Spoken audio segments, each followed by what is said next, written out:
Hello, and welcome back to my channel.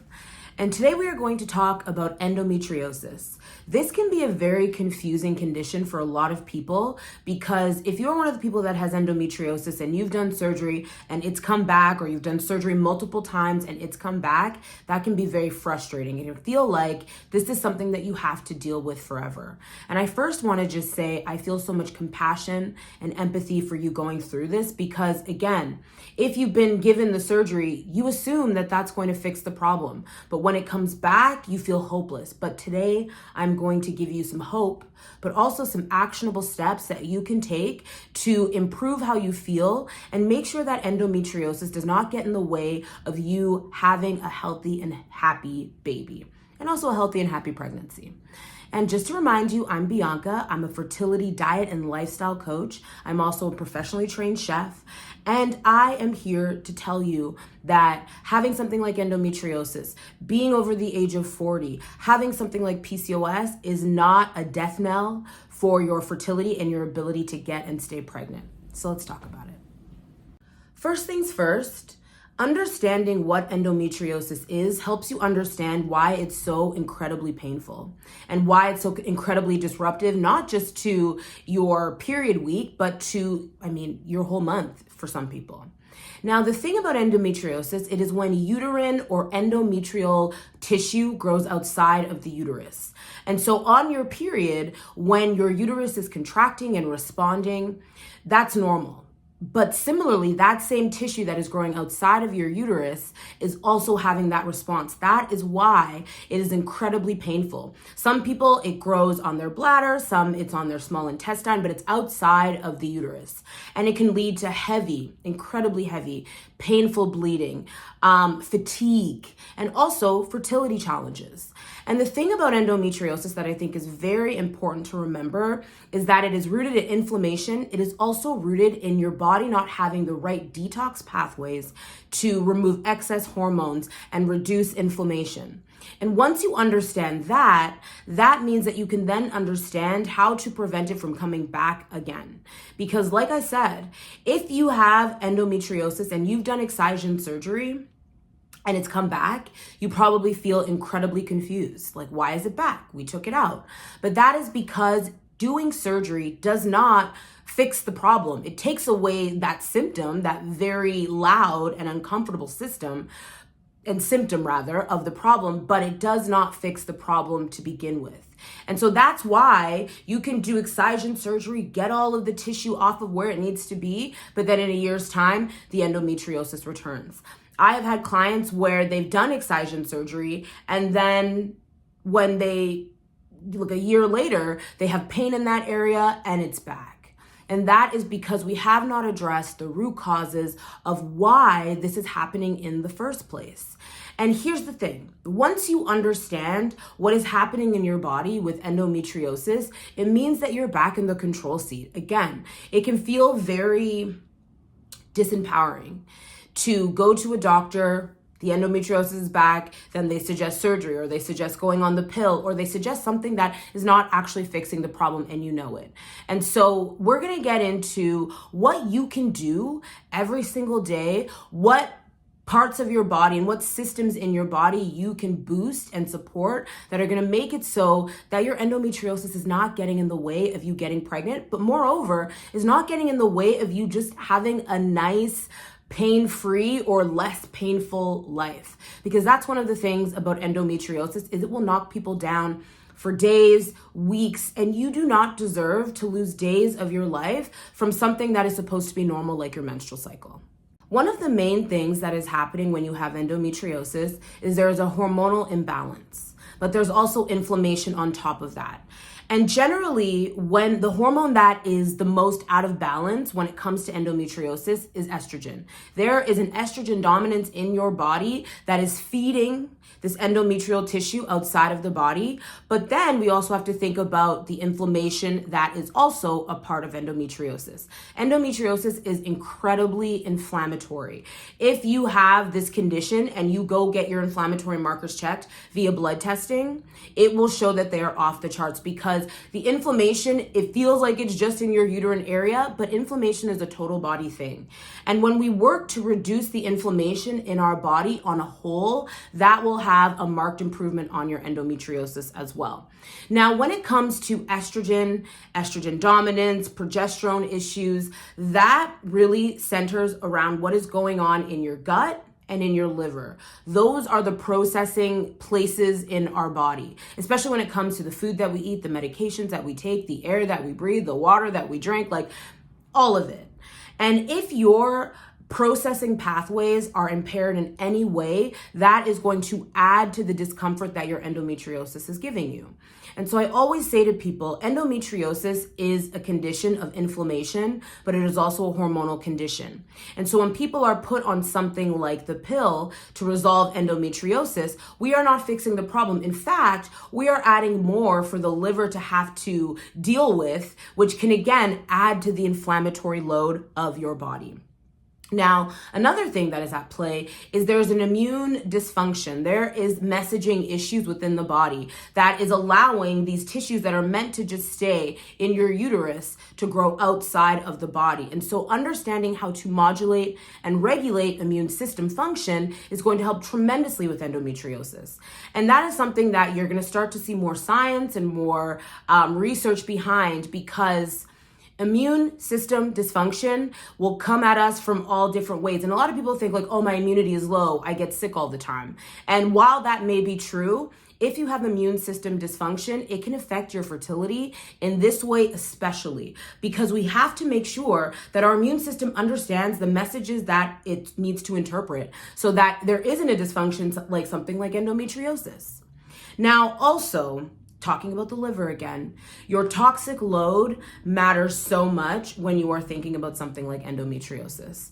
And if you are a Bath and Body Works girly, if you love Febreze, if you are always burning candles, if you are using very intense cleaning products in your house, like very chemically cleaning products, all of that, you got to change it.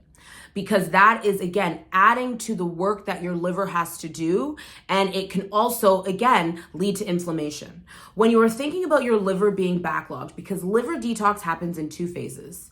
The first phase is dictated by the food that we eat and the enzymes that they contain, and also the water that we drink, the hydration that happens. The second phase is all about the contracting of that organ and it pushing things out, and it comes out through our waste, either number 1 or number 2. Now, when the liver and the gut are down bad, that is going to affect the processing of not just the enzymes in the food that we need and the water that we need, but is also going to affect our hormonal balance.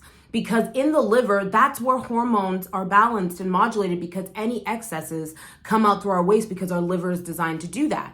But if we take a lot of medications, if we drink a lot of alcohol, if we eat a lot of processed foods, if we are inhaling a lot of toxic chemicals or we're putting it on our skin, that is a lot for the liver to have to deal with.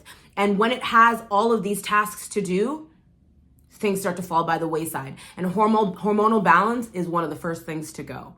And so you have to be thinking, am I storing my things in plastic? If you are, switch to glass. Am I drinking out of plastic water bottles? If you are, switch. Am I eating a lot of takeout that comes in plastic? I always say to people, I'm not a takeout hater. I had takeout yesterday.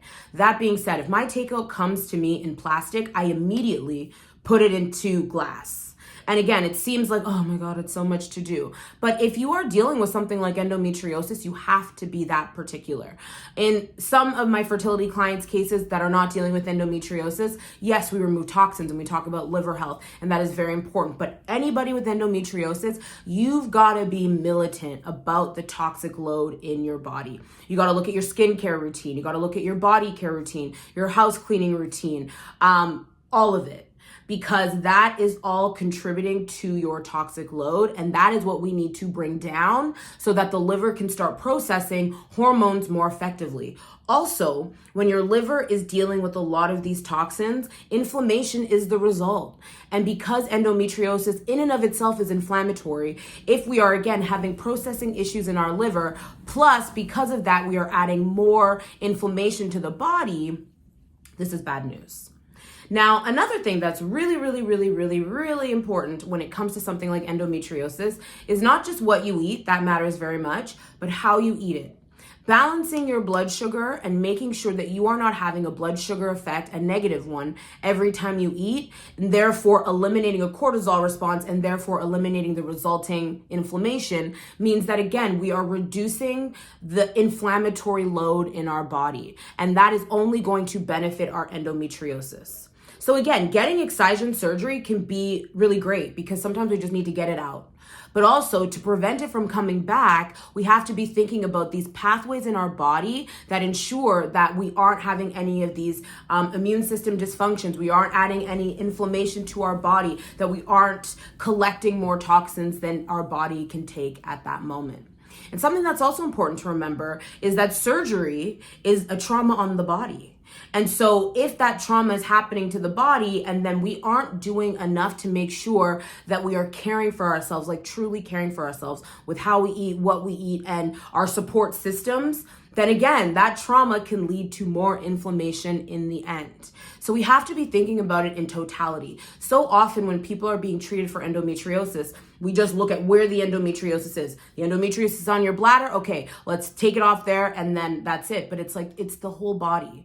The body is a holistic place. And when one area is dealing with inflammation, it's likely there are other things in the body that are pointing to that inflammation or having a direct or even indirect effect on what's going on with the inflammation in your body. So, like I said, gut health is so important because processing the nutrients and the enzymes that our body needs for phase 1 liver detox is crucial. But also inflammation, lowering inflammation and understanding that inflammation comes from many different places and understanding how to stop those inflammatory signals in your body is going to help your endometriosis tremendously. Because if you're trying to get pregnant and you are dealing with high inflammation, bad gut and liver processing, that is not your body being baby friendly. And again, so often we'll go into a clinical space and they'll say, what's your AMH like? What's your FSH like? Oh, you have endometriosis, we'll just do IVF. And that's supposed to be like the silver bullet, but it is not. If you take a good egg from anyone, yours, a donor egg, whatever, and you put it into a body that's highly inflamed and does not process nutrients correctly, you will get the same result and it won't be a good one. There are a few ways that endometriosis will get in the way or disrupt your fertility and you getting and staying pregnant.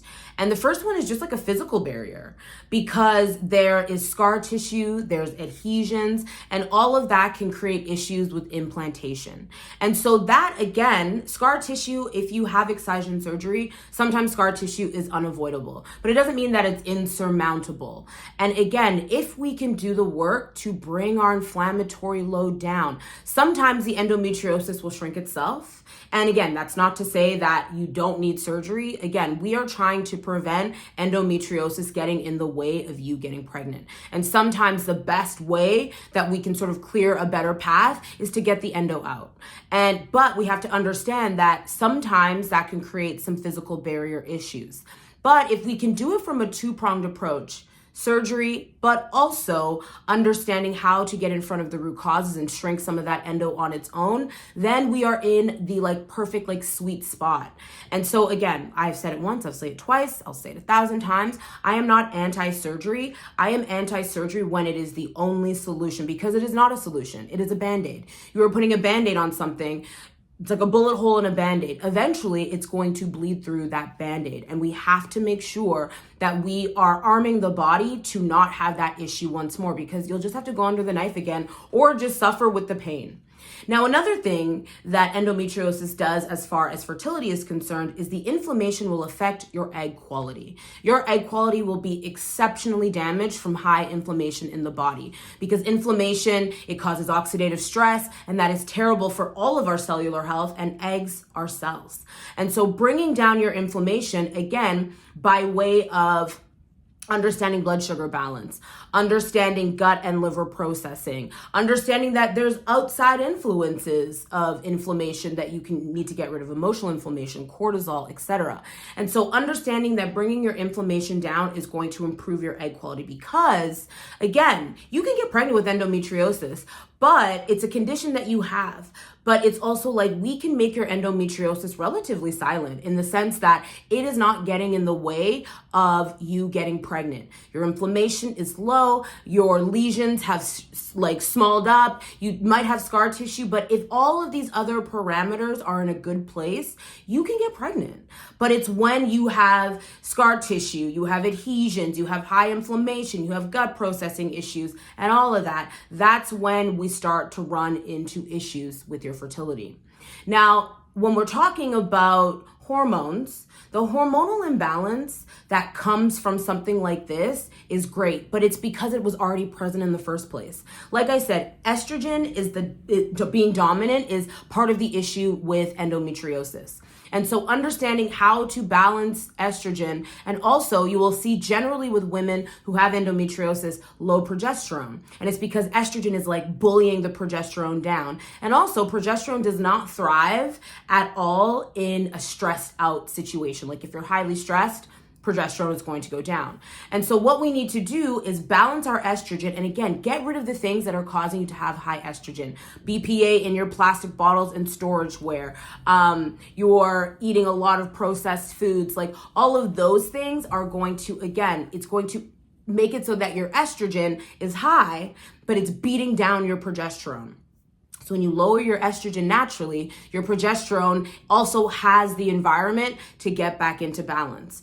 But when we are talking about fertility, people are always talking about progesterone and estrogen, and those matter very much. They do. They're very consequential to this process. That being said, if your cortisol, which is also another very important hormone in the body, if your cortisol is out of whack, that is absolutely going to get in the way of your fertility, because cortisol and having disrupted and bad cortisol responses leads to inflammation. And when you have inflammation, that affects your progesterone and your estrogen. So we need to think from the top of the pyramid, because people will say, well, my estrogen is low, my progesterone is this. It's like, okay, well, how do we get it back to normal? What we do is we look at the body as a whole. What is happening with your cortisol? Because if your cortisol is dysregulated, you're waking up in the middle of the night to pee every night because your blood sugar is out of whack. If you're having a lot of blood sugar inconsistencies by virtue of how you were eating your food or what you were eating, that is going to have a knock-on effect to your fertility hormones,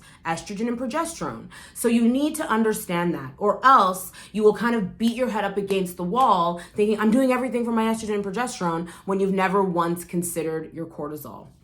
It's so important to understand that, and also feel empowered by the fact that you can get pregnant if you have endometriosis, but you need to understand the mechanisms that are at play, the hormonal functions that are at play, the organs in your body that are at play, because then you can go to work at helping resolve any issues in those places from a holistic, meaning a total body approach. Nothing in the body happens in a vacuum, including fertility.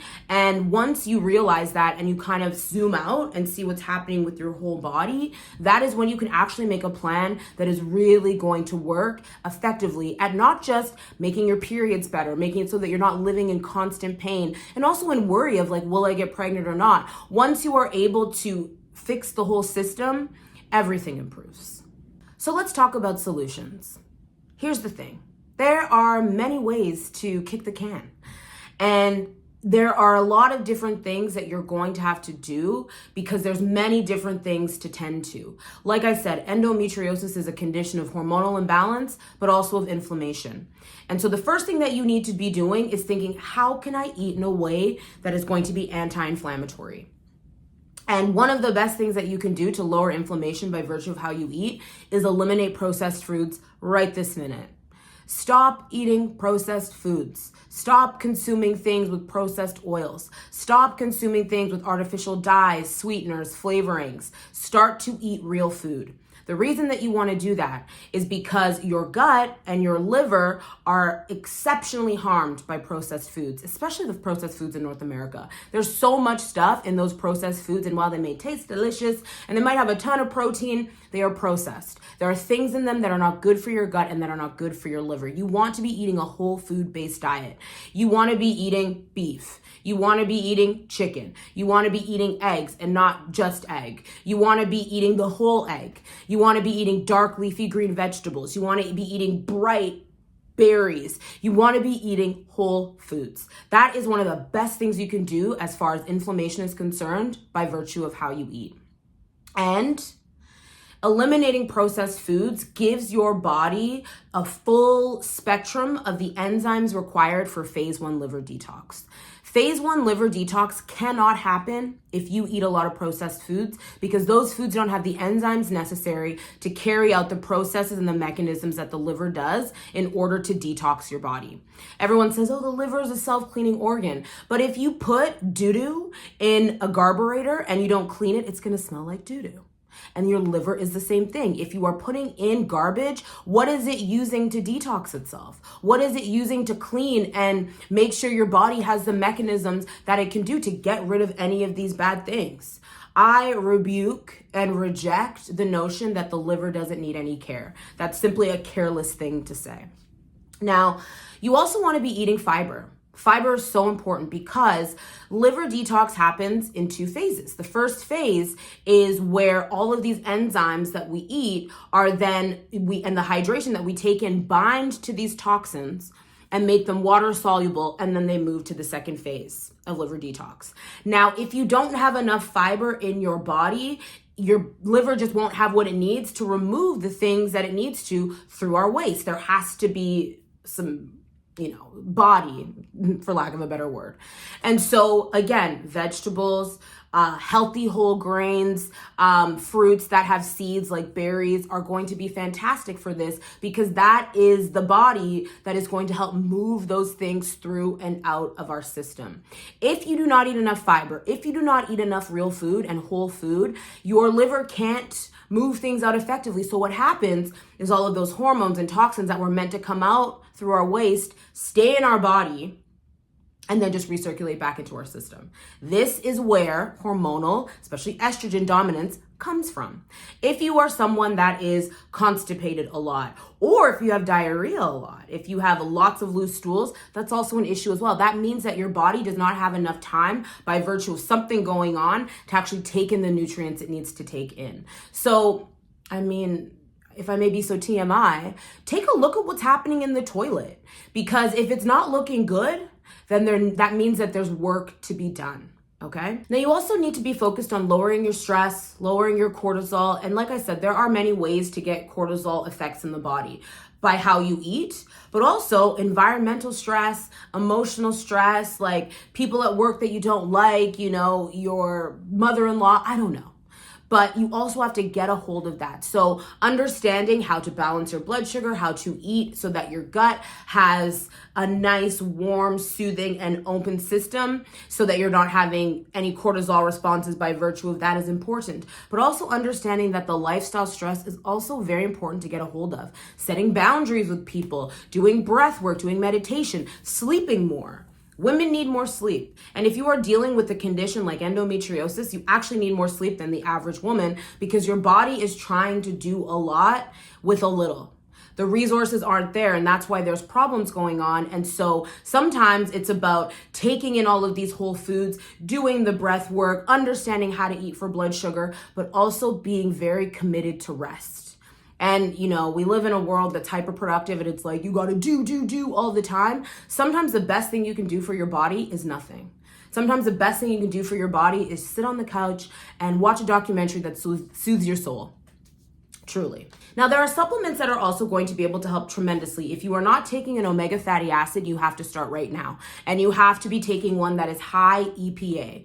High EPA is the one that will help with stress and inflammation in the body. When I had eczema, which is an inflammatory issue from my neck to my ankles and everywhere in between, I would literally wake up in the middle of the night because my blood sugar, I would itch and cry myself to sleep. It was a terrible time. But taking something that is anti-inflammatory, like an omega fatty acid that is high EPA, will bring that inflammation down very quickly. And when you sync up supplements with good food, good whole foods, that's when the magic happens. A supplement cannot have any effect in your body if you are not supporting it with other habits like eating good food, resting where needed, exercising where needed, etc. I always say it's a supplement. It's not a miracle. And so you have to be thinking about, okay, I'm taking the supplement, and some supplements are expensive. So make sure that that investment actually carries weight by supporting it the way that it needs to be supported. Now, there's also things like N-acetylcysteine. N-acetylcysteine, also known as NAC, is a really strong antioxidant in the body. It is a precursor to glutathione, which is the body's master antioxidant. And so taking N-acetylcysteine every single day, again, will help to bring down the inflammation and also increase the antioxidant function in your body. And then probiotics. Probiotics are a phenomenal thing. I love them. Taking them will help to boost your gut function. And this is important because then you are going to absorb nutrients better, you're going to digest better, and those nutrients and those enzymes that we need for phase 1 liver detox can actually be uptaken by the body. I also love fermented foods, but the thing about something like endometriosis is your body is inflamed, there's cortisol responses happening, and sometimes fermented foods are just not going to be strong enough in this initial stage. So have your fermented foods, I love them, but also making sure that you have like a targeted probiotic.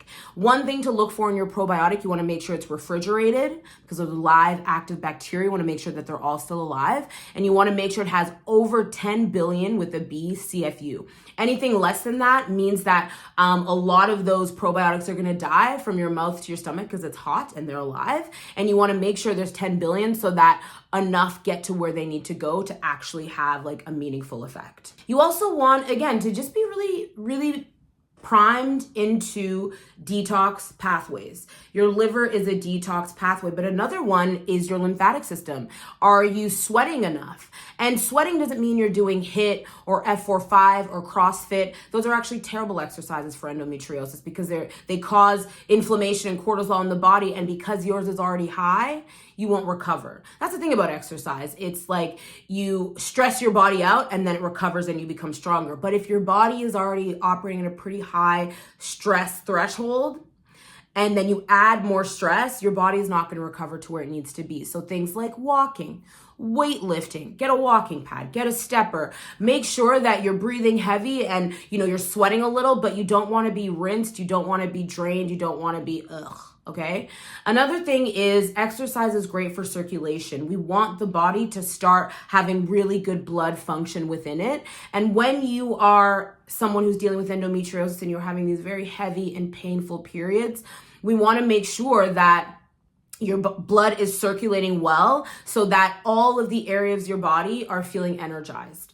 And that's why taking something like iron or eating things that are iron rich, beef, is great. I know that there is a lot of controversy about like eating beef on endometriosis. Some people say, I went vegan and my endometriosis went away. And the reason that generally happens is because you eliminate so many processed foods and you're eating a ton of vegetables. But over time, that could actually lead to deficiencies that make your endo come back. And so instead you want to eat high quality meat, vegetables, grains, water, etc. You want to be eating those things, but you want to make sure that they are whole food, unprocessed. That's where we want to go with this. I always put an asterisk beside foods like dairy because dairy can be great. It has a lot of protein, a lot of healthy fats. However, if you cannot digest dairy, like you have a lactose intolerance and your body just does not jive with dairy, you can either try goat milk dairy, which is far easier to digest, or you can try lactose free.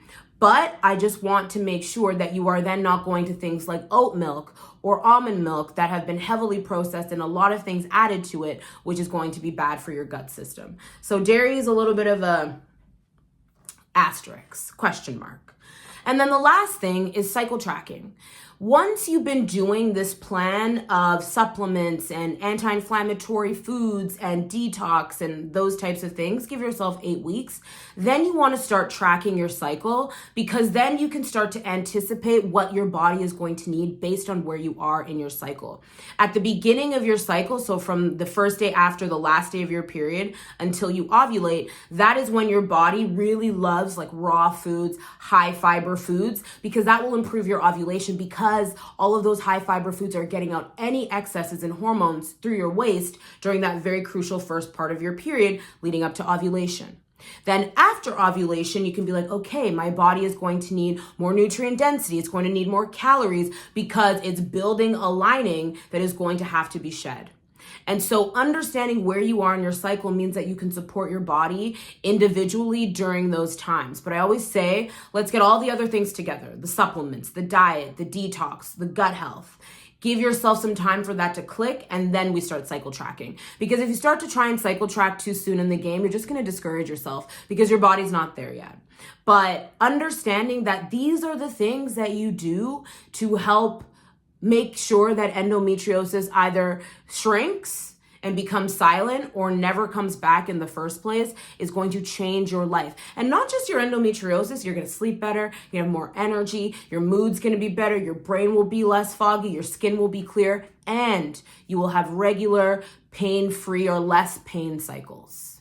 When it comes to endometriosis, it can be a very lonely experience because people either don't understand what it's like to be in so much pain all the time, or you're being told by your doctor that you just have to get surgery and go on the pill when you know that there's other ways to do it. And so I hope that in this video, you felt like you were armed with some actual actionable steps that you can implement into your life that are going to help you feel better, but also help clear a better path to pregnancy. Because here's the thing, endometriosis doesn't mean that you'll never get pregnant. I know a lot of women hear that, but that's not what it means. It means that your body needs a very specific and unique type of support. And once you give your body that, you can absolutely get pregnant.